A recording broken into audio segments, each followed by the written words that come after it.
سچ یہ روزے کی روح ہے، اور جھوٹ اس کے ساتھ روزہ بے روح ہو جاتا ہے۔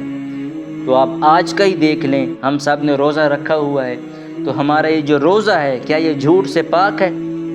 کیا اس روزے میں ہم نے جھوٹ نہیں بولا؟ آج کے دن میں کیا صبح سے ہم سچ ہی بولتے آ رہے ہیں؟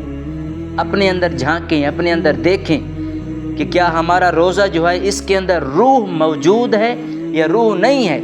اللہ تعالیٰ نے ارشاد فرمایا کہ یا ایھا الذین آمنوا اتقوا اللہ وکونوا مع الصادقین، اے لوگو مجھ سے ڈرنے کے ساتھ ساتھ سچے لوگوں کے ساتھ بھی ہو جاؤ، یہ بھی ایمان کی نشانی ہے۔ اور حضور سید عالم صلی اللہ علیہ وسلم نے ارشاد فرمایا کہ سچ یہ نیکی کی طرف بندے کو لے جاتا ہے، اور روزے کی حالت میں سچ بولنا یہ روزے کے ثواب کو بھی بڑھاتا ہے۔ اور اگر روزے کی حالت میں ہم سچ بول رہے ہیں تو یہ سمجھیں کہ روزے کے اندر روح موجود ہے ابھی۔ اگر روزے کی حالت میں جھوٹ نکل رہا ہے منہ سے، روزے کی حالت میں جھوٹ بول رہے ہیں، تو پھر ہمارا روزہ جو ہے یہ بے روح ہے۔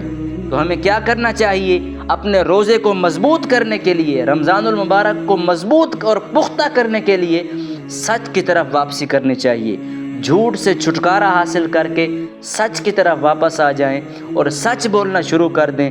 اللہ تعالی ہم سب کو سچے لوگوں کی صحبت نصیب فرمائے۔